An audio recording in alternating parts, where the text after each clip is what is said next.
Welcome to America's History. I'm your host, Shawn Michaels. This is my show where I talk about the nuances of American history, all the things that are lost and forgotten, mistranslated, or pure myths. And I'm going to debunk those things that you should have learnt in elementary school, or middle school, or high school, or college, or, whatever you do after college. Masters, do you do that? I don't know. America's a weird place. I'm Shawn. I'm your host. I'm an Aussie. Yeah, why is an Aussie telling you about American history? Because, well, it's something I want to do. Shut up. Fucking don't tell me what to do, okay? This is going to be a fun show. Like and subscribe. Tell me in the comments what you want this to be. Today, the show is going to be about oil. I'm going to tell you everything I know about oil from the beginnings to the ends. Here we go. Now, when it comes to oil, we didn't always just put it in cars. Before cars, you can't just put oil in horses. Not in any hole. Trust me, I've tried.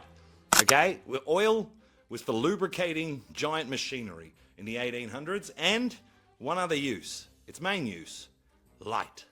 Yes, and you're probably thinking, didn't they have candles? Didn't they have fire? Yes, they did have fire. They did have candles, but candles stunk. They made them from pig fat and other animal fats, and sometimes even human fat. Yeah, human fat candles. Gross. Ugh. So, the more supreme version of light was lamp light, oil lamp light. And oils came in all shapes and sizes. But the best oil was whale oil. Why was it the best oil? Well, it wasn't just whale oil. The best of the best whale oil was whale brain oil. Yes, the sperm whales particularly had a little gland in their brain, and they used to dig that out and then melt it down. And that oil was odorless and would burn brighter and longer. So some rich dude back in the 1800s could fill out his diary after dark. That's pretty much what it was for.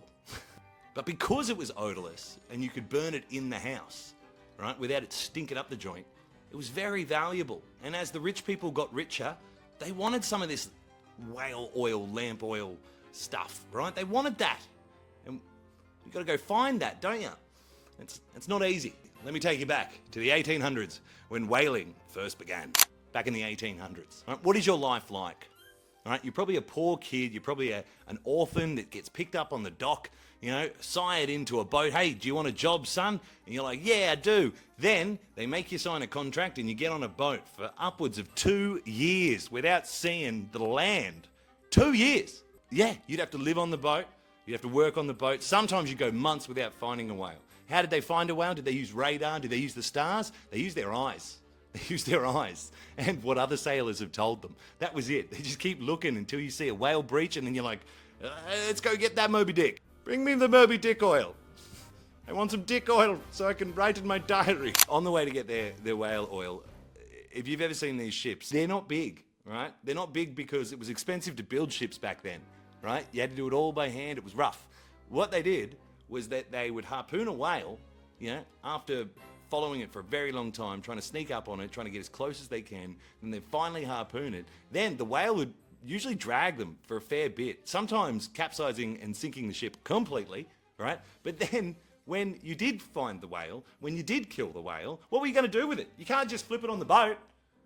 The whale's bigger than the boat, right? So what they had to do was rock up next to this dead whale, right? They used to line their boat up right next to the whale, and then one guy would jump on the whale and carve a hole in the top of the whale, right? Yeah, what's that hole for? For him to jump into.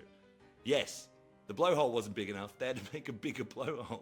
And the smallest kid, right? That orphan kid that we met on the docks, right? That signed the contract and is now lost on a boat for 2 years with a bunch of strange men. Yeah, he's now inside a whale. Pinocchio style. But no, he's not trying to make the whale sneeze to finally get back to his father that wished him into existence. What he's doing is he's carving out blubber from the inside and scooping it out in buckets for other shipmates to bring back on the boat where there's a stove, a fire or coal-based stove on a big wooden ship. Yeah, not a good idea. You're probably asking me, Shawn, did some of these ships burn down? Yes, they burnt down in the middle of the ocean. The odds of some of these ships coming back were really bad. Yeah, really, really, really bad. Like you would send You could come back with the equivalent of $2-3 million in today's money worth of oil, or you could not come back at all. Sometimes it was a 50-50. People would just look out to the ocean. You would never know if your husband was coming home if he was a whaler. You'd never know. And you'd never know when either. You just stare out into the ocean and just go, is it today? I don't know. Is it never? Did his whale ship burn down because some dickhead knocked over the stove when they were melting down blubber? What a world, right? Now, one whale could make up to 200 barrels, which is pretty crazy, right? They would melt the blubber down with the stove. It would take ages, and then they would put it in barrels and then put it down the bottom of the ship. And every ship could hold almost 2,000 barrels, right? And that would equate to what I said before, about $2 to $4 million in today's money worth of oil. So you come home with a pretty little penny, but it would have to be shared between the crew, between the captain, between the people that funded the whale expedition to begin with. So, you know, you get paid okay if you survived, right? Right? Some of this stuff was just brutal. I didn't even tell you about the sharks.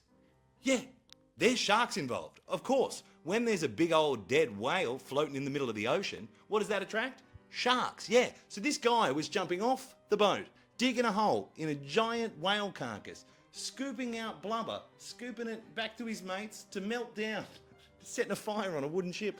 And meanwhile, the whole time this is happening, there is like 20 to 30 sharks just chewing on the outside of the whale, trying to eat its way into where you are.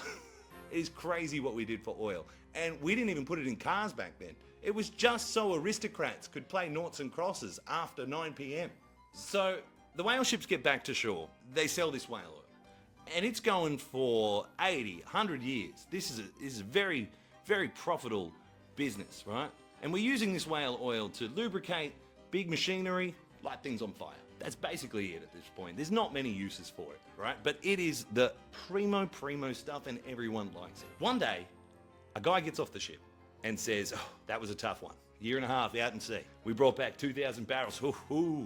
We're happy with this. We can't wait until we get our payday. Who's coming to buy this oil? And some guy says to him, nobody.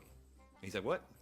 Oh, we don't need it no more. While you were away, right, some guy walked in from his farm to a shop with a black goo on his boots. Now we're all using oil from the ground. What? It's in the ground? There was oil in the ground the whole time. I was out there amongst the sharks. I had to cut a hole in the body of and I was inside the monster.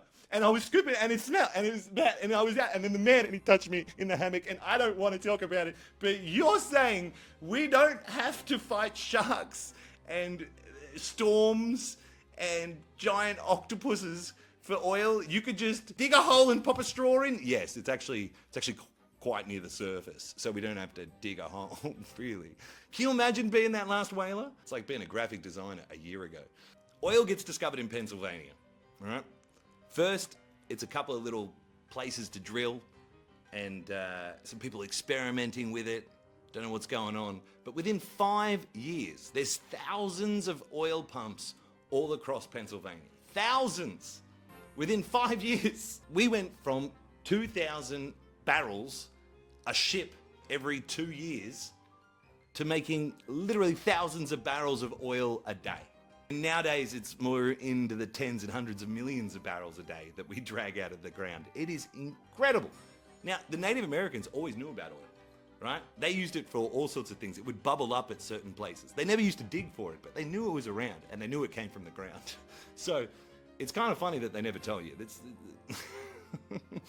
yeah, maybe we should have listened instead of wiping them all out. Yeah, but that's a different episode. Now, the oil fields are a free-for-all. A true free market. You can just go out there and start pumping. The drills were easy to build, the pumps were easy to build.